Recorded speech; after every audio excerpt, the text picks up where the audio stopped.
Well, good afternoon, Carolyn. Good afternoon, Internet. It's time to start our study here about 12:15. And today we take Revelation into a new and exciting direction, because finally, after these several weeks of preparation, we find ourselves now in the visions. To start with, there's a couple of things that we should know about the visions and think through about the visions. So before we actually get to it, a little background. Here's the first thing that we really should say. When we are dealing with the visions of Revelation, roughly from chapter 6 till chapter 20, we need to understand two things. First of all, and this is on the screen, they are not so much predictions as they are descriptions. So the series of visions that form the central part of the book of Revelation, excuse me, they're not sequential. They don't follow one after another. First these things happen, then these things happen, then these things happen. Instead, these visions are, excuse me, these visions are meant to describe an entire age of the world, and they do it from a number of different viewpoints. Think of it maybe like a student project, a class of budding filmmakers, and their instructor has told them each to make a short video, a vignette, and they want to look at the same topic from different perspectives. That's kind of what goes on here. And what is being described here is the period between Christ's coronation in chapter 5, probably what we would call his ascension. So when he sits at the right hand of the Father, that's probably the moment that Revelation 5 is describing from a heavenly point of view. So from the time of Christ's enthronement on until the final judgment and the resurrection, so the last day, this whole period is in view. So again, much rather than saying these are predictions of the future, what we're really dealing with are descriptions of what the world that we live in is like today. So that's really the first two things. These are not sequential, and they're really, I mean, there are future-looking elements, but they're not really predictions. They are instead a series of ways of looking at the world, and what does the world look like in the period between Christ sitting at the right hand of God and him making all things new on the last day.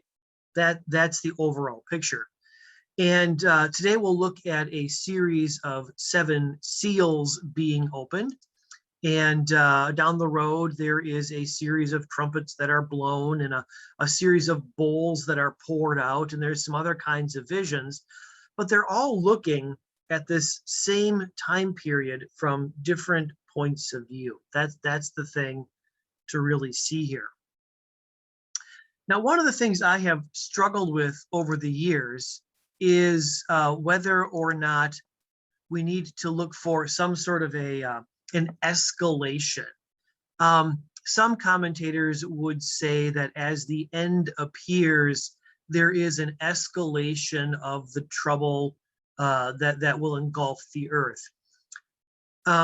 Men that I really respect and who frankly are smarter than me will make that case. But I'm not entirely sold on that. I'm not entirely sold that there is like things getting worse and worse along the way. I'm a big believer, I put a lot of weight on what Jesus said, that on that day he'd be like a thief in the night, and then he'd take us unawares. So I'm well aware of those places where he says, watch the signs and notice that the time is getting nearer. I guess I'm more inclined to St. Paul, who says in Romans, the day is nearer now than when you first believed. And that's just because it's today and not yesterday. Of course, it's nearer now. but whether we can ever absolutely sort of say there is a great tribulation going on, I wonder about. The place that I would have to struggle a little bit is towards like chapter 20, when the dragon, having been chained for 1,000 years, is suddenly released. But we'll come to that a different day. For now, it's just important to see that these are a series of visions looking at the same time period from Christ's ascension till his return, and what life looks like from down below. To do that, we start with the vision of 7 seals. This is coming right out of chapter 5, where there was a sealed scroll at the right hand of the one on the throne. And then the woe about who would open that seal, and the Lamb was declared worthy to open the seal. And now he starts to open those seals. This is a famous passage because these first 4 seals introduce the idea of the horsemen of the apocalypse. So over on the right side of your screen is an Albrecht Dürer woodcut depicting these seals being opened. And it's just his attempt to try to put into visualization what he sees. So you have the 4 horsemen, and let's take a look at them as a way of sort of understanding this. The first is a white horse. So chapter 6, verses 1 and 2, I watched as the Lamb opened the first of the 7 seals. Then I heard one of the 4 living creatures say in a voice like thunder, "Come." And I looked, and there before me was a white horse. Its rider held a bow, and he was given a crown, and he rode out as a conqueror bent on conquest. Some commentators, I think, especially more ancient commentators, I think, saw this as an image of Christ because of the white horse and the crown. And it's true, later on in the book of Revelation, Jesus does come as riding a white horse. The white horse is typically the conqueror's horse. But chapter 19 has a very different context than chapter 6 does.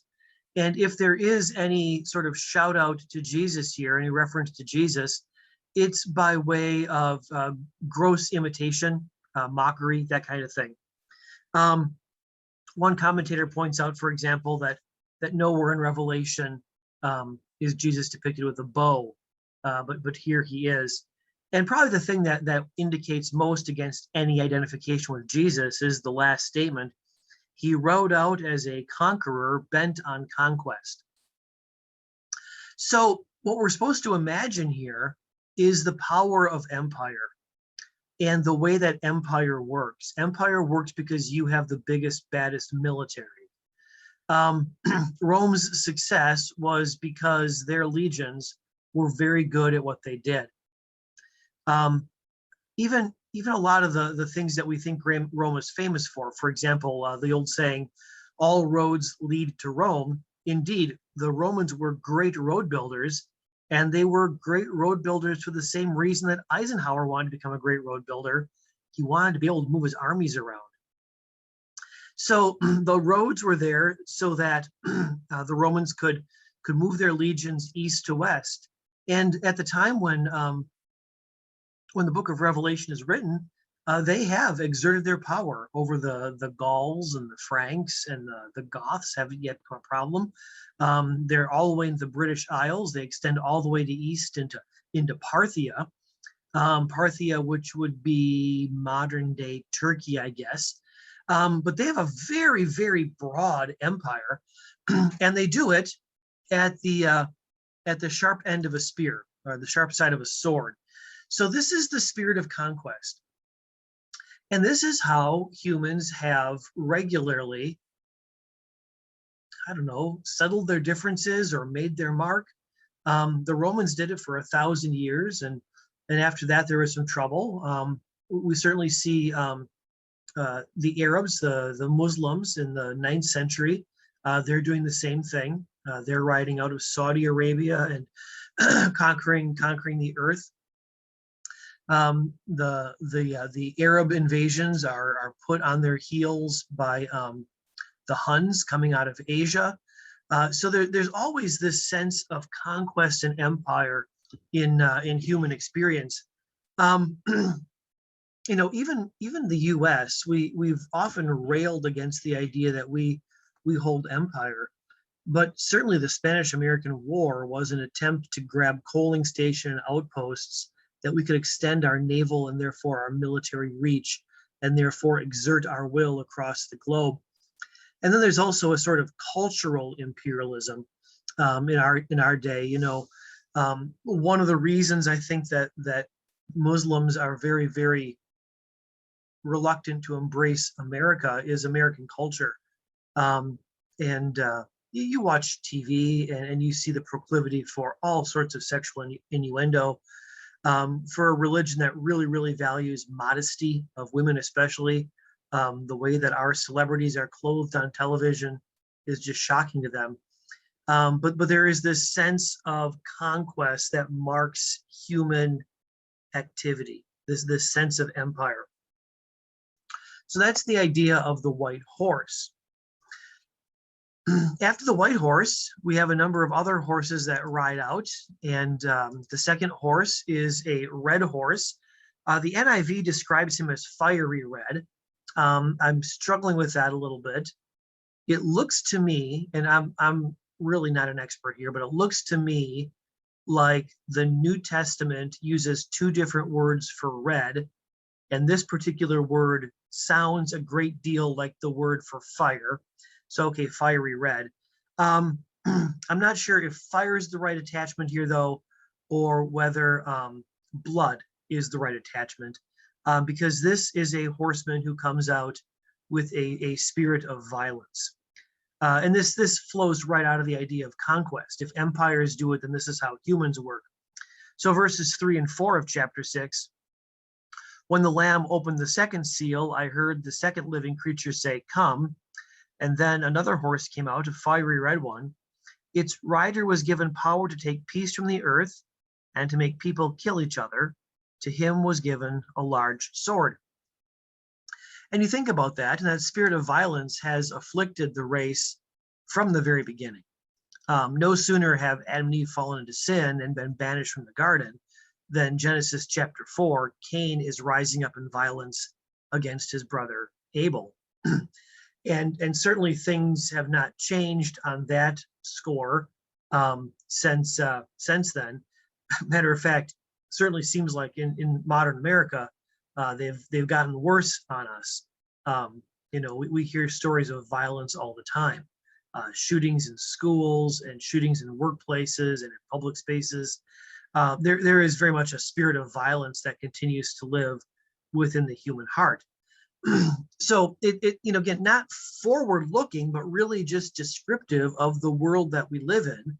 This is a world gripped by sin. The third horse is described as a black horse. He's interesting. This black horse, picking up in verse 6, I heard what sounded like a voice among the four living creatures saying, 2 pounds of wheat for a day's wages, and 6 pounds of barley for a day's wages, and do not damage the oil and the wine. So what that seems to be suggesting is that your entire pay will go to barely make subsistence level living for your family. That seems to be the idea. A denarius is, of course, a day's wage.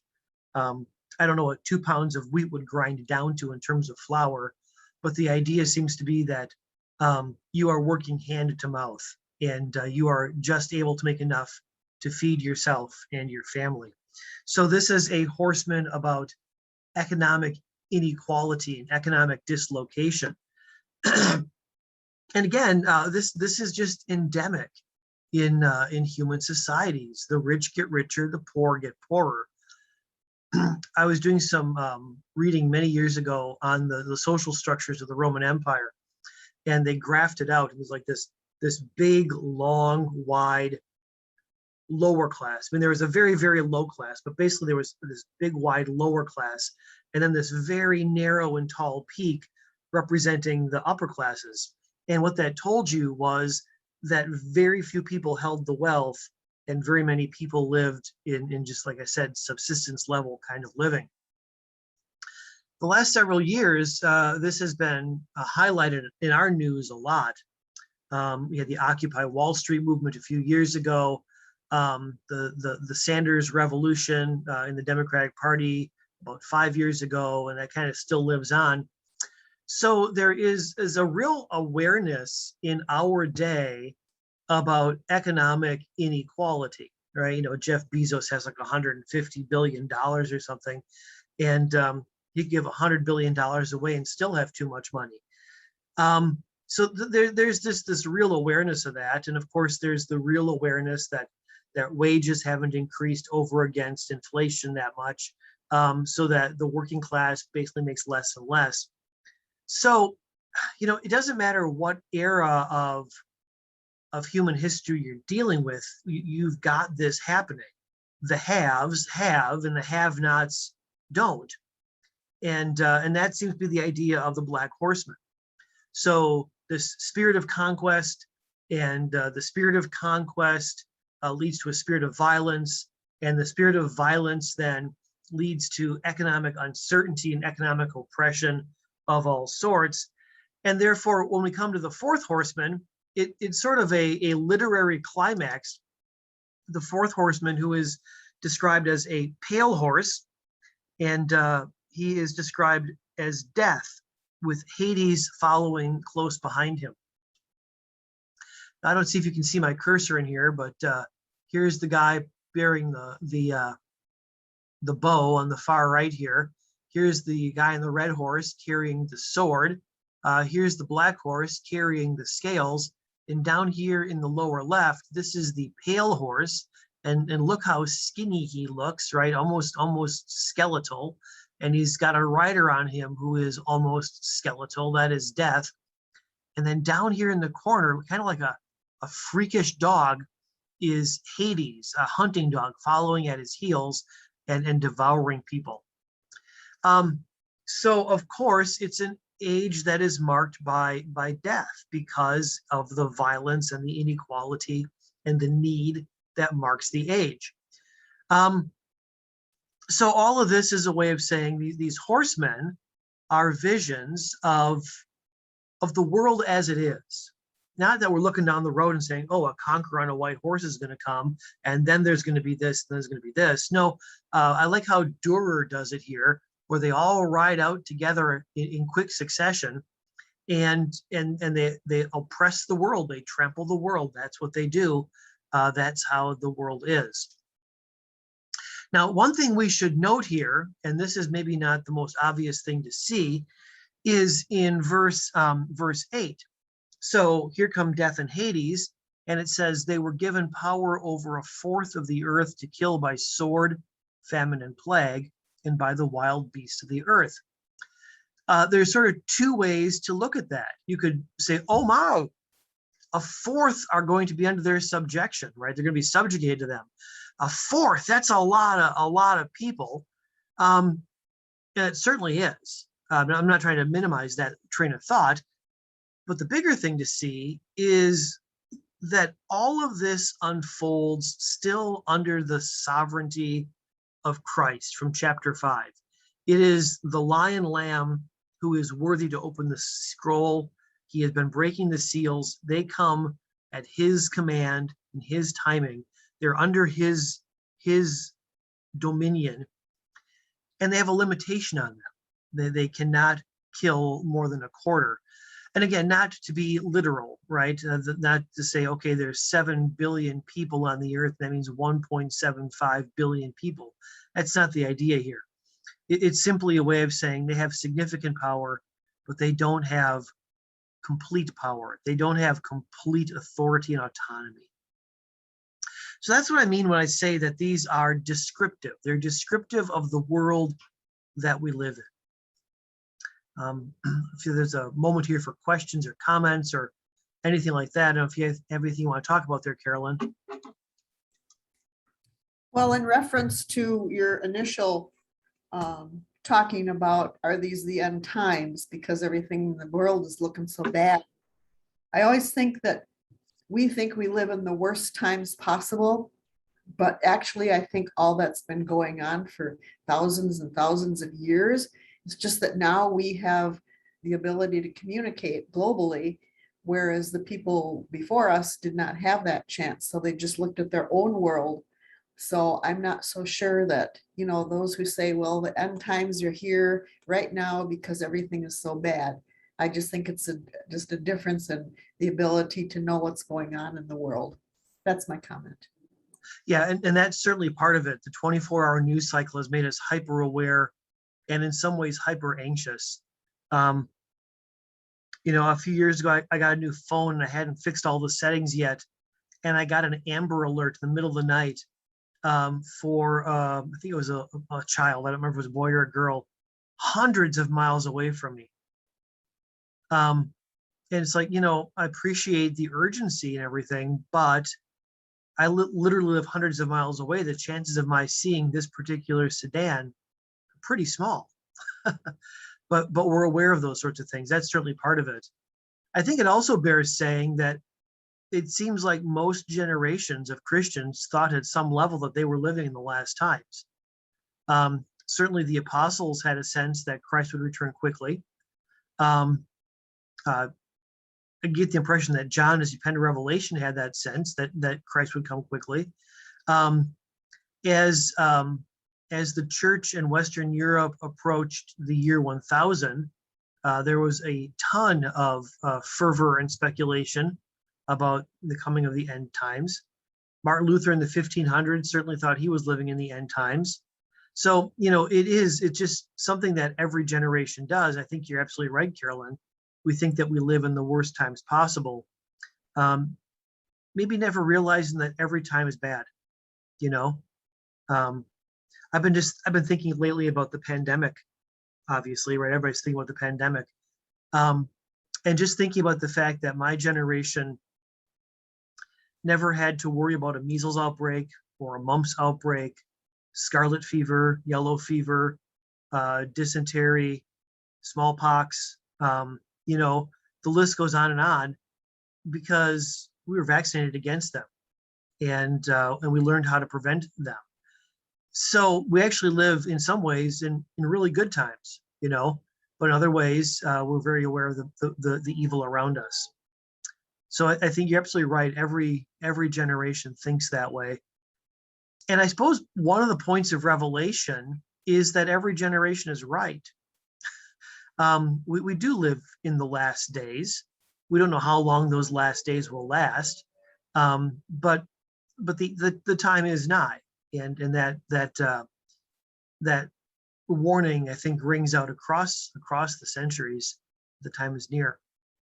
I also think that while it's interesting to study about the end times and to look at Revelation like this, what's really important is not what will be the last day of the world, but personally, what will be the last day of my life?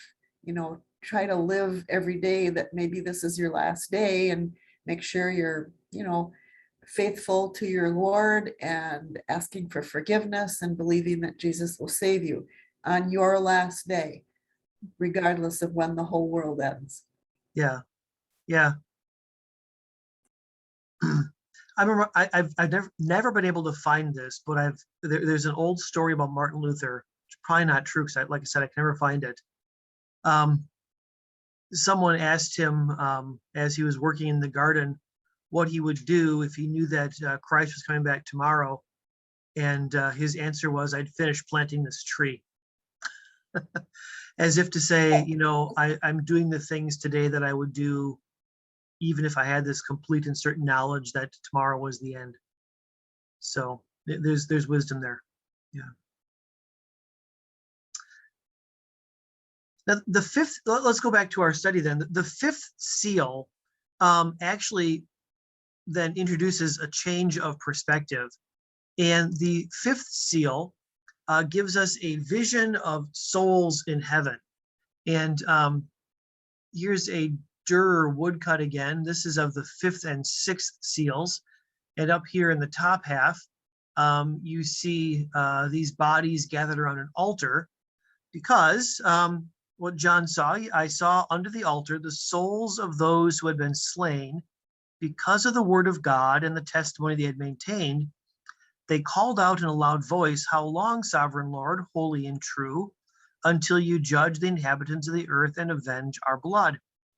Then each of them was given a white robe, and they were told to wait a little longer until the full number of their fellow servants, their brothers and sisters, were killed just as they had been. So from a vision from beneath about the troubles of the age to a vision from above of the martyrs gathered before the throne. Interesting to note about the martyrs there is they are around God's, they're in the presence of God, right? So they are described as being under the altar. So the temple in Jerusalem is a model of God's heavenly throne room. So you got the square, the cubicle, Holy of Holies, where the Ark of the Covenant is. That's God on his throne. And you've got the holy space, the sort of rectangular space, and that's the rest of his palace leading up to his throne room. So they're in the presence of God, that they're under the altar, the incense altar. So what this means especially says that they're in God's throne room. They're part of that company of saints, and yet they know that God has more to give. So there's an awareness there that God has more to do, and they might be at peace, but God's project is not yet completed because there is the work of restoration and a resurrection yet to do. So again, a view from below, a view from above, the saints, specifically here, the martyrs waiting patiently. And then verse 12 introduces the sixth seal, and this would be a way of describing judgment. I watched as he opened the sixth seal. There was a great earthquake. The sun turned black like sackcloth made of goat hair. The whole moon turned blood red. The stars in the sky fell to the earth as figs dropped from a tree. The heavens receded like a scroll being rolled up, and every mountain and island was removed from its place. Again, this is prophetic kind of language. This is not to be taken literally, although here you see in the woodcut here that Durer has tried to take it literally. Here's a very angry moon and a sad sun, and stuff falling from the heavens here. Those are the stars falling from the heavens, and just causing all sorts of chaos and cataclysm. This kind of imagery is the kind of imagery that the prophets used, and it's poetic imagery. It's not meant to be taken literally. We use language like this all the time, right? We say, "Oh, it just tore my heart out." Well, it didn't literally tear your heart out, right? I mean, we know that, but that's what it felt like. And that's this kind of language, that the earth will be in such chaos and disarray that it will feel like the whole thing is falling apart. Actually, John quotes Jesus in verse 16, "They'll call on the mountains and the rocks, fall on us and hide us from the face of him who sits on the throne." As Jesus was going to the cross, that's what he told the women of Jerusalem. "Daughters of Jerusalem, weep not for me, but for yourself," blah, blah, blah. "In that day, they will say to the mountains, fall on us." So a vision of judgment. And then a chapter-long pause, sort of hit the pause button. So we had a world in chaos. We got people waiting. We got the final judgment. But then we see chapter 7, verse 1, 4 angels standing at the corners of the earth holding back the 4 winds. And the winds, we haven't got time to go into this, have this prophetic idea of judgment about them, that they blow and they bring the destruction of God with them, but they're held for a moment. And we have this scene from below where an angel comes and calls out in a loud voice, "Don't harm the earth until we put a seal on the foreheads of the servants of God." So the seal idea is there's a space, I forget the verse, I think it might be in Ezekiel, where God's people receive a mark, and it's a Hebrew letter that's shaped like a T or a cross, sort of indicating that these are people who are sealed by the cross. They are sealed. Paul says we're sealed with the Holy Spirit. Whatever it is, this idea of the seal is a signet ring that's pressed into hot wax to say this has the authority and the protection of whoever is the one doing the sealing. So that they are sealed offers them protection. This judgment is not going to be trouble for God's people. And they number off the fullness of God's people on earth. That's what the 144,000 is. So verse 4, 144,000 from all the tribes of Israel. And there are a few people who take that literally, but it is so transparently symbolic.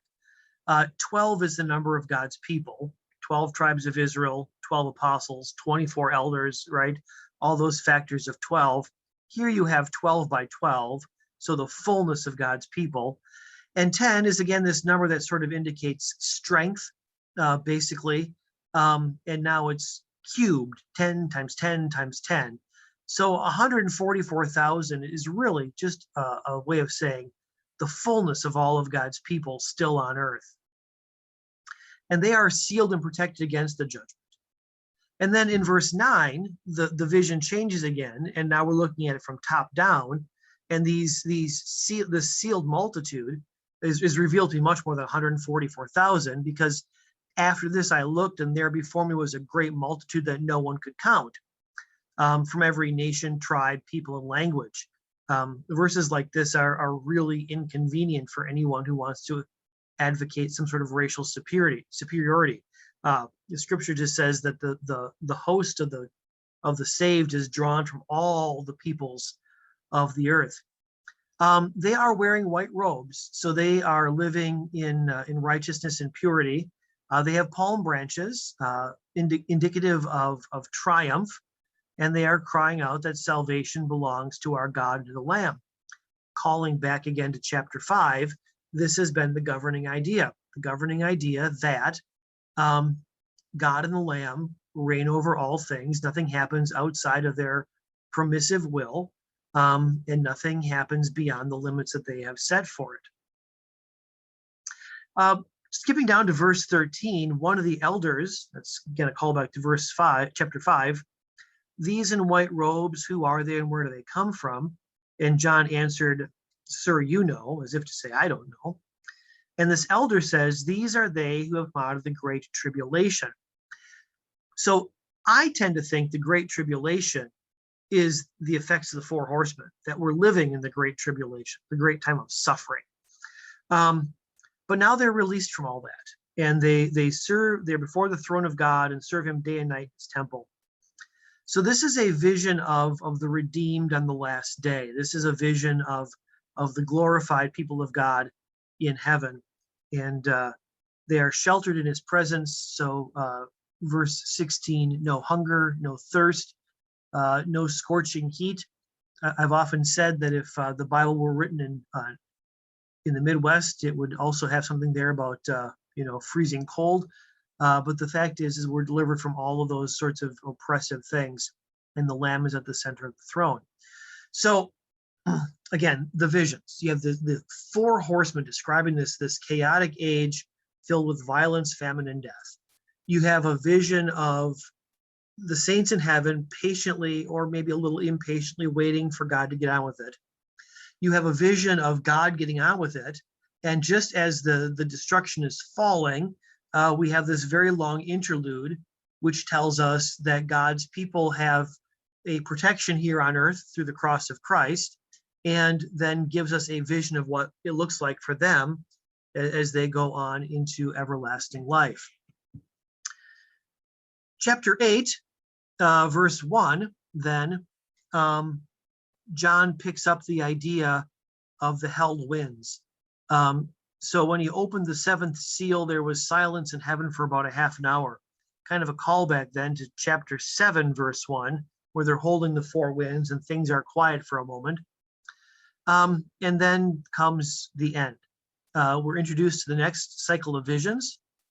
Verse 2, 7 angels stand before God, 7 trumpets given to them. And then a final angel with a golden censer came and stood before the altar.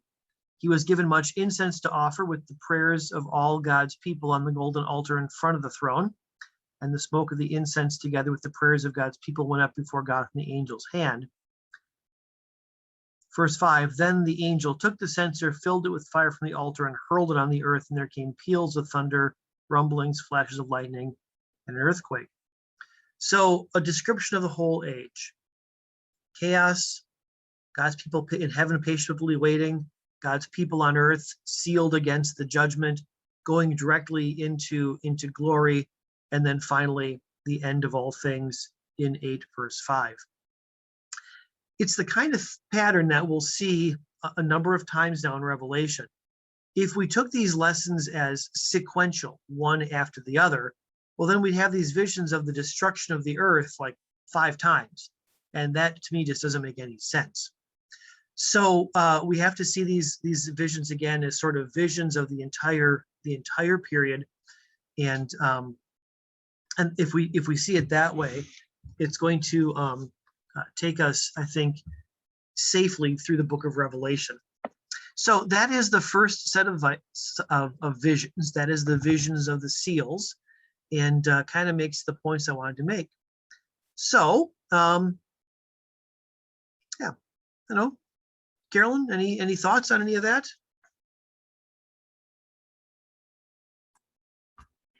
As close as I can tell, it makes sense to me. Now, if you ask me tomorrow, I might say I'm not real sure, but right now it's clear that it's a picture of a point in time and how it looks at that point in time. Yeah, right. And we'll have a chance to look at this again next week, because next week we have the cycle of trumpets. So we'll see the trumpet visions. Oh, okay. So there's 3 cycles of visions. There's the seals, there's trumpets, and there's bowls that are poured out later on. So and then there's a number of smaller visions scattered about. So there's a lot to look at here, and we'll see what next week brings us. So, all right. Well, for once in my life, I think I'm going to end a Bible study early today then. Doesn't happen very often, but looks like today is your lucky day, Carolyn, only 40 minutes. So thanks for tuning in. Time, so thank you for this. Appreciate it. You're welcome. All right. Blessings to you, and I will see you soon. Take care, everybody. Bye-bye. Bye.